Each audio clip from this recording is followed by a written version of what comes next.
5 markets को total मैं आपके लिए कवर करता हूँ, जिनमें क्रिप्टोज में से बिटकॉइन है, स्टॉक इंडस्ट्रीज में S&P 500 है, कमोडिटीज़ में गोल्ड एंड ऑयल है और फॉरेक्स से USD JPY। अब इन पांचों मार्केट्स की regular update, weekly update Sunday वाले दिन मैं आपके लिए लेके आता हूँ और उसके बाद फिर डेडिकेटेड अपडेट जो है वो बिटकॉइन और गोल्ड की आती है, बिटकॉइन मंडे और गोल्ड ट्यूसडे, कल के दिन जो मैं आपके लिए लेके आया वीडियो। तो मैंने ये सोचा है कि वेडनेसडे वाले दिन जो बाकी 3 मार्केट्स हमारी वॉचलिस्ट की है ना, उनका mid week latest price action आपके साथ में डिस्कस करके आपको अपडेट करूं कि भाई लेट्स से S&P 500 मार्केट में मिड वीक ये हो रहा है जब से मार्केट ओपन हुई मंडे ट्यूसडे के प्राइस एक्शन को देखते हुए। हाँ, ऑयल मार्केट में क्योंकि बहुत से लोग हैं जो SP 500 और ऑयल मार्केट में भी ट्रेड करते हैं, फॉरेक्स में USD JPY मार्केट बहुत ज़्यादा ट्रेड की जाने वाली मार्केट है। तो इस तरह से फिर बाकी जो दिन है थर्सडे, फ्राइडे एंड सैटरडे, इन 3 दिनों के अंदर trading psychology, mindset, trading strategy इनसे रिलेटेड मैं आपके लिए कंटेंट वैसे ही लेके आता ही आता हूँ। और वैसे भी आपके जो सवालात, क्वेश्चंस होते हैं, कोशिश होती है कि ओवर द वीकेंड उनको आंसर किया जाए। तो अब थोड़ी देर में मैं स्क्रीन शेयर कर रहा हूँ और ये 3 मार्केट्स जो है SP 500, क्रूड ऑयल और USD JPY, इनके प्राइस चार्ट्स पे एक एक करके चलेंगे और जो इनका लेटेस्ट प्राइस एक्शन डेवलपमेंट्स है उनको देखते हुए, खुद को मार्केट एनवायरनमेंट को देखते हुए बाय या सेल साइड पे पोजीशन करेंगे। अब कोशिश ये होती है कि एक वन स्टॉप शॉप बन जाए मेरे चैनल्स आपके लिए, कि जहाँ पे एक्टिवली शॉर्ट टर्म ट्रेडिंग करने वालों के लिए रियल टाइम मार्केट अपडेट्स आती रही यहाँ, और साथ ही साथ trading strategies, concepts, price action trading यहाँ पे आपको सीखने समझने को मिले। मेरे यूट्यूब चैनल पे ट्रेडिंग कोर्स के नाम से प्लेलिस्ट मैंने बना रखी है जिसमें बिगिनर लेवल पे काफ़ी हद तक आपको प्राइस एक्शन ट्रेडिंग समझ आ जाती है उन वीडियोज़ को देखने के बाद। और फिर अगर आप ट्रेडिंग मार्केट्स में नए हैं, काम स्टार्ट करना चाहते हैं, तो उसकी भी डिटेल्ड गाइडलाइन आपको मेरे चैनल पर पड़ी ट्रेडिंग कोर्स की प्लेलिस्ट में पड़ी पहली 15-20 वीडियोज़ के जरिए मिल जाती है। तो without any further delay let's start the action. And पे आज का कंटेंट यूजफुल लॉजिकल लगे, वीडियो को लाइक करके चैनल को सब्सक्राइब करके बेल आइकन पर क्लिक करिएगा। और वीडियो देखने के बाद जाने से पहले इस वीडियो के डिस्क्रिप्शन में काफ़ी यूजफुल लिंक्स हैं, उनको भी आप चेक कर लीजिएगा।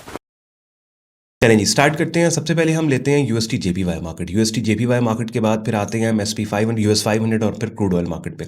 अब USD JPY market gapped lower, gap अभी तक फेल नहीं हुआ, लेकिन एक बात कंफर्म कर दी है रीसेंट मार्केट की डाउन साइड मूव ने कि ये जो इतने अरसे से बना हुआ बुलिश ट्रेंड था मार्केट का, ये काफ़ी हद तक ख़तरे में अब पड़ चुका है। बिकॉज इस ट्रेंड का जो फाइनल डिफेंस लाइन था वो ये वाला एरिया जो मैंने मार्क किया 154.37 का, मार्केट डाउन साइड के ऊपर ब्रेक हो गई। अब यहाँ पे सवाल के जी गैप फिलिंग, भाई गैप तो अभी तक ये वाला भी फिल नहीं हुआ। ये गैप हुआ था अक्टूबर में, अक्टूबर, नवंबर, दिसंबर, जनवरी, 4 महीने हो गए हैं, मार्केट ने अभी तक इस गैप को भी यहाँ पे फिल नहीं किया।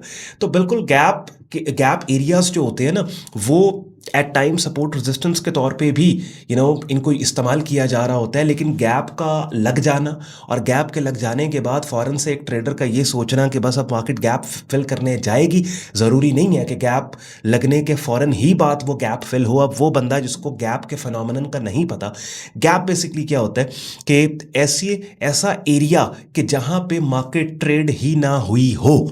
अब मजीद इसकी डिटेल्स में मैं नहीं जाऊंगा, एक सेपरेट वीडियो अगर कमेंट सेक्शन में आप मुझे कहेंगे कि ऑन भाई गैप के ऊपर, गैप के फिनोमेनन के ऊपर एक डेडिकेटेड वीडियो आप बना के हमें गैप्स को समझाएं, तो मैं आपके लिए ओवर द वीकेंड गैप्स के ऊपर एक डिटेल्ड वीडियो ले आऊँगा, तो आके आपको पता लग जाए कि गैप क्या होता है। बहरहाल एनीवेज, अब जो भी मार्केट यहाँ पे लो प्लेस करेगी, लेट्स सपोज यहीं से अपसाइड के ऊपर हल्की सी मार्केट जाती है, तो मार्केट ने अब एक ऐसा लो प्लेस कर दिया जो पिछले लो से बहुत अरसे के बाद ऊपर नहीं बल्कि नीचे निकल गया। ठीक है, तो फिर ये वाला वो एरिया होगा कि जिसके ब्रेकडाउन के ऊपर ये बेरिश ट्रेंड कंफर्म हो जाएगा। लेकिन आपको पता है कि ट्रेंड की कॉन्फर्मेशंस के बाद मोस्टली हम नहीं, यानी किसी भी इवेंट, यानी ट्रेंड की अगर ट्रेंड शिफ्ट हो रहा है ना, तो ये ट्रेंड शिफ्ट एक इवेंट है।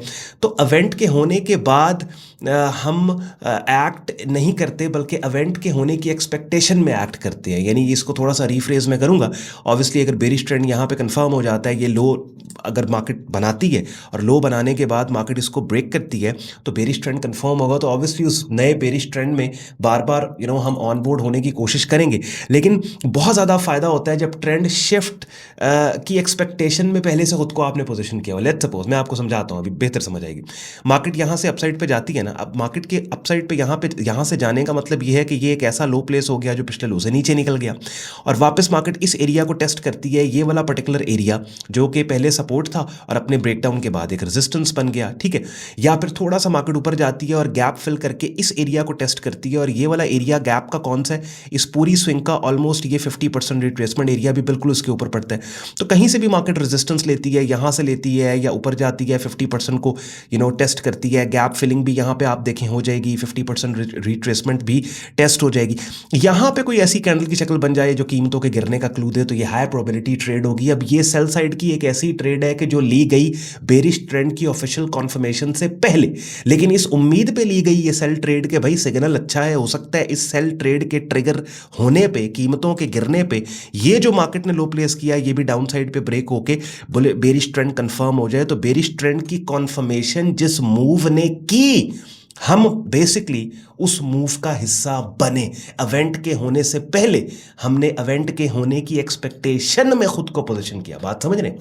तो ओवरऑल हो सकता है बाज ये अभी जो मैंने 2-3 मिनट लगाए हैं कुछ लोगों के लिए ट्रिकी हो गया हो क्योंकि थोड़ी सी एडवांस बातें मैं चीज़ें कर गया हूँ प्राइस चार्ट पे। बट एनीवेज पॉइंट ये है भैया, आपके लिए अगर मैं इसको सिंपल करूँ ना तो ये आपने माइंड में अपने रखने हैं, ये 2 एरियाज आपने माइंड में रखने हैं, ठीक है। ये 2 एरियाज, इसको समराइज कर रहा हूँ मैं, यानी एक तो 154.32 का, 155.66 का, इन्हीं 2 लेवल्स को आप नोट कर लो और अपने प्राइस चार्ट्स पे आपने मार्क कर लेना है। इन 2 लेवल्स पे पुल बैक के आने के बाद कोई कैंडल की शक्ल बने जो कीमतों के गिरने का क्लू दे, उसके ऊपर सेल किया जा सकता है, या फिर यहीं पे कोई इनसाइड कंसोलिडेट मार्केट करे और इनसाइड मल्टीपल इनसाइड बार पैटर्न बनता है, ब्रेकडाउन को भी ट्रेड किया जा सकता है। और फिर obviously you can always go to shorter time frames like 4 hourly या आवरली टाइम चार्ट पे भी आप, अब 4 आवरली पे आप जाते हो तो 4 आवरली पे आप देखें आपको एक नया एरिया मिल गया, ये नया लेवल मिल गया। हाँ, pull back ideally healthy pull back के बाद सेल करेंगे तो वो बेहतर हो जाएगा। आवरली के ऊपर भी ऐसे ही है।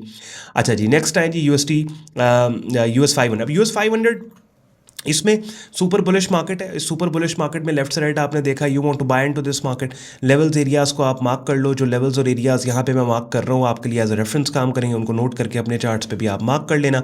और इन लेवल्स के ऊपर पुल बैक के आने के बाद price action buying setup signal हमें चाहिए, ऐसी कैंडल की शक्ल जो कीमतों के उठने का क्लू दे, उसके ऊपर हमने करना है काम। अब ये मैंने मार्क कर लिए, इस प्राइस चार्ट का स्क्रीनशॉट लेके रख लो और इन लेवल्स को अपने चार्ट्स पे आपने मार्क कर लेना है। कोई पुल बैक आता है, कोई कैंडल की शक्ल जो अब ये अगर आप पहली वीडियो या दूसरी तीसरी मेरे चैनल पे देख रहे हो और आपको नहीं पता कि कौन सी कैंडल्स की शक्लें हैं जिनको एज अ सेटअप सिग्नल्स हम यूज़ करते हैं, तो जो प्लेलिस्ट आपने वीडियो के स्टार्ट में देखी ना, ये अपनी स्क्रीन पे अब मैं आपको दिखाता हूँ।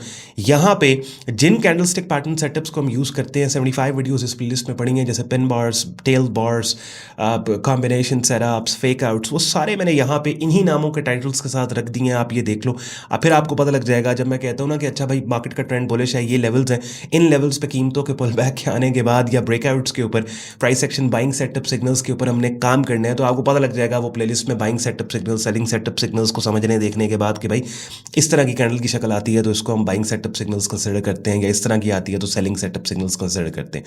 तो लेवल्स इंपॉर्टेंट है। We are bullish in this market. Levels आप लोगों ने नोट कर लिए, अपने चार्ट्स पे मार्क कर लिए। अब अगली गेम जो है वो प्राइस एक्शन सेटअप सिग्नल्स कॉन्फर्मेशंस के ऊपर है। फाइनल कॉन्फर्मेशंस हमारी वो होंगी, ठीक हो गया। तो SP 500 भी आपके साथ, US 500 भी आपके साथ डिस्कस हो गया। ऑयल मार्केट, अब ऑयल मार्केट के अंदर क्या हुआ? ऑयल मार्केट में जो ट्रेंड शिफ्ट हुआ है वो ऑफिशियल था। कैसे? अब ये देखें, हाँ, इतने अरसे से ऑयल मार्केट में आप देखो डेली चार्ट, और ये सारा डेली चार्ट पे काम हो रहा है, ठीक है, क्योंकि डेली प्राइस चार्ट हमारा एंकर चार्ट है, शॉर्ट टर्म स्विंग ट्रेडिंग हम करते हैं, और लेफ्ट से राइट जो डेटा हम लेंगे वो 1 से 3 से मैक्स 4 महीने का डेटा, उससे ऊपर प्राइस चार्ट पे हमने डेटा नहीं लेना। अच्छा, अब आप देखें, अब हर हाई पिछले हाई से इस मार्केट में नीचे प्लेस हो रहा है, डोमिनेंट हाई, और हर लो पिछले से नीचे प्लेस हो रहा है। बहुत अरसे के बाद ऑयल मार्केट में ऐसे हुआ है कि एक ऐसा मार्केट ने हाई प्लेस किया, यहाँ वाला हाई नंबर 2 इसको मैं नाम देता हूँ, ये वाला मोस्ट रिसेंट हाई नंबर 1, कि पिछला हाई ये वाला हाई पिछले हाई से ऊपर प्लेस हुआ। तो और ये जो बहुत अरसे के बाद ऐसा हाई जो पिछले हाई से ऊपर निकल गया, इस हाई की मैं बात कर रहा हूँ, ऊपर निकल गया, मार्केट ने कल के दिन उसको भी अपसाइड पे ब्रेक करके ऑयल मार्केट के बुलिश ट्रेंड को कंफर्म कर दिया। तो आपने डायरी में नोट कर देखे ना, आप डिफरेंस समझे, जल्दी से वीडियो खत्म होने वाली है। UST JPY मार्केट में क्या हुआ कि मार्केट ने इस पहले वाले बुलिश ट्रेंड के most recent higher low swing support area को इनवैलिडेट किया, डाउनसाइड पे ब्रेक किया, लेकिन ब्रेक करने के बाद अभी तक कोई ऐसा लो नहीं बना जो पिछले लो से, ये कि लो तो मार्केट तब बनाएगी ना जब यहां से ऊपर निकलना स्टार्ट हो जाए, हमें पता लग जाएगा अच्छा यार ये मार्केट ने लो प्लेस किया है, लो प्लेस करने के बाद ऊपर नहीं, बात समझे? तो ये जब डाउन लो प्लेस होगा, मार्केट इसको ब्रेक करेगी, ऑफिशियली कंफर्म हो जाएगा अच्छा भाई यूएसटी जेपीवाई मार्केट का बेरिश ट्रेंड आ गया। लेकिन चूंकि मार्केट ने most recent higher low swing support area को डाउन साइड पे ब्रेक कर दिया हुआ है और बड़ा अग्रेसिव ब्रेक किया, तो हम एक्सपेक्ट कर रहे हैं कि भाई ये बुलिश ट्रेंड खत्म होने वाला है और बेरिश ट्रेंड आने वाला है। तो जो पुल बैक के ऊपर जो रेलेवेंट रेजिस्टेंस एरियाज है, यहां पे price action selling setup signal confirmations के ऊपर हम सेल साइड पे खुद को पोजीशन करके सेल ट्रेड लेंगे, इस एक्सपेक्टेशन में कि मार्केट जो भी यहां पे लो प्लेस करेगी, अगर करेगी तो उसको भी डाउन साइड पे ब्रेक करके ऑफिशियली बेरिश ट्रेंड ले आएगी। ऑयल मार्केट के केस में अगर आप देखें तो क्या हुआ कि ये वाला हाई जो पिछले हाई से ऊपर निकल गया, मार्केट ने उसको अपसाइड पे ब्रेक करके कंफर्म कर दिया कि भाई बुलिश ट्रेंड आ गया है। बात समझ रहे? तो प्राइस चार्ट को जूम इन कर लो और इस नए ऑफिशियल बुलिश ट्रेंड के अंदर लेवल्स और एरियाज को मार्क करना शुरू कर दो कि वो लेवल्स अच्छा। अब यहां पे एक और चीज कि पहले वाला जो बेरिश ट्रेंड है, पहले वाले बेरिश ट्रेंड के जो रेजिस्टेंस एरियाज हैं वो हमारे लिए काम करेंगे कि वो रेजिस्टेंस एरियाज हम उनको इस्तेमाल करें नए बुलिश ट्रेंड में, ट्रेंड की डायरेक्शन में ट्रेड करने के लिए। यानी अब पहले वाले रेजिस्टेंस एरियाज जो है अब सपोर्ट बनते चले जाएंगे ना। जैसे आप ये देखें, पहले वाला जो ऑयल मार्केट का ये रेजिस्टेंस था, ब्रेकआउट के बाद यही लेवल सपोर्ट बन गया। हाँ, ये रेजिस्टेंस था, ब्रेकआउट के बाद सपोर्ट। अब ये वाला पहले वाले बेरिश ट्रेंड का रेजिस्टेंस एरिया जिसको प्राइस ब्रेक करने की ट्राई करी। अब या तो यहां पे कोई इनसाइड मल्टीपल इनसाइड बार पैटर्न बने, ऐसी कैंडल्स की शक्लें जो इस रेजिस्टेंस के बुलिश ब्रेकआउट का क्लू दे, बाय स्टॉप के साथ ब्रेकआउट ट्रेडिंग यहां पे की जा सकती है। या फिर हमें पुल बैक्स चाहिए इन लेवल्स और एरियाज पे जो मैंने आपके सामने मार्क किए हैं। पुल बैक आता है, डीपर पुल बैक आता है, price action buying setup signals आते हैं, तो हम बाय कर सकते हैं। खुद को हमने बाय साइड पे इन एरियाज पे पोजीशन करना है। अपडेट जब मैं आपको देता हूं ना डिफरेंट मार्केट्स की real time update, so it's not just about कि अच्छा यार ये सपोर्ट एरियाज हैं, ये चार्ट है, यहां पे बाइंग होगी, यहां पे selling. It's not that straight forward. Probabilities को हाईलाइट करना होता है, सिनेरियोज को बिल्ड करना होता है, ट्रेंड को समझाना होता है, कहानी समझानी होती है प्राइस चार्ट की कि अच्छा ये मार्केट का बेरिश ट्रेंड था, ये बुलिश साइड के ऊपर ऑफिशियल कॉन्फर्मेशन आ गई है, क्यों मार्केट ने ट्रेंड अपना शिफ्ट किया है, कैसे शिफ्ट किया है, यूएसटी जेपीवाई मार्केट में कौन से वो लेवल्स हैं कि जहां पे फलां किस्म का इवेंट हो तो फलां तरह से हमने एक्ट, ये सारी गेम पॉसिबिलिटीज प्रोबेबिलिटीज की है। तो सिनेरियो बिल्डिंग को जब आप अंडरस्टैंड कर जाओगे, you will be in a right position, in a good position कि आप अकॉर्डिंगली मार्केट में एक्ट कर पाओगे। ये चीज बड़ी ही गलत है कि जब आप लेट सपोज किसी से सुन लें कि भाई गोल्ड मार्केट, या by the way gold market ने तो कमाल कर दिया। एनीवेज गोल्ड की फिर अपडेट ये ओवर द वीकेंड वीकली के अंदर डिटेल में उसको डिस्कस करेंगे। लेट्स सी कि बाकी दिन जो हफ्ते के हैं वो क्या करता है। तो इट्स रॉन्ग कि आप कहीं से सुनते हैं भाई फला मार्केट के अंदर, ऑयल मार्केट के अंदर ये लेवल है, यहाँ से बाइंग होगी। क्यों बाइंग होगी, कैसे बाइंग होगी? उस लेवल पे कीमतें आके जो बिहेव करेंगी तो हम उसको असेस करेंगे ना कि यहाँ पे मार्केट पार्टिसिपेंट्स, इन्वेस्टर्स, ट्रेडर्स इस पर्टिकुलर कीमत या इस पर्टिकुलर लेवल पे क्या करना चाहते हैं। कमेंट सेक्शन में आपने मुझे बताना है कि जो शेड्यूल मैंने बनाया है कि जिसमें वेडनेसडे वाले दिन मैं आपके लिए जो हमारी वॉचलिस्ट में से बाकी 3 मार्केट्स हैं कि जिनके डेडिकेटेड एनालिसिस की वीडियोस नहीं आती, जो वीकेंड एनालिसिस का हिस्सा है, यूएस 500, क्रूड ऑयल और यूएसटी जेपीवाई, ये जो मैंने रूटीन बनाई है कि वेडनेसडे वाला दिन की स्लॉट में इन मार्केट्स की मिड वीक की प्राइस एक्शन डेवलपमेंट आपके साथ डिस्कस करता हूं। आपको ये पसंद है? अगर पसंद है ताकि मैं नेक्स्ट वीक से भी इस सिलसिले को कंटिन्यूड वेडनेसडे वाले दिन रखूं। और फिर हफ्ते में एक दिन हमने प्रॉप ट्रेडिंग का रखा हुआ है। बहुत से लोगों के सवाल, क्वेश्चंस होते हैं जो प्रॉप ट्रेडिंग से रिलेटेड, उसको मैं क्लियर करने की कोशिश करता हूँ। और फिर 2 दिन जो बाकी बचते हैं, फ्राइडे एंड सैटरडे, एक दिन ट्रेडिंग साइकोलॉजी माइंडसेट का, और फिर एक दिन कोई स्ट्रेटजी प्राइस चार्ट पे ले जाके वो आपके साथ में कोशिश करता हूँ आपको सिखाने समझाने की। रूटीन, ये शेड्यूल अगर आपको पसंद आया ज़रूर मुझे आपने फीडबैक देना है। ख्याल रखें अपना। सी इन द नेक्स्ट वीडियो। शुक्रगुजार हो आपने वक्त निकाला वीडियो देखने के लिए। मुझे इजाज़त दें। बाय।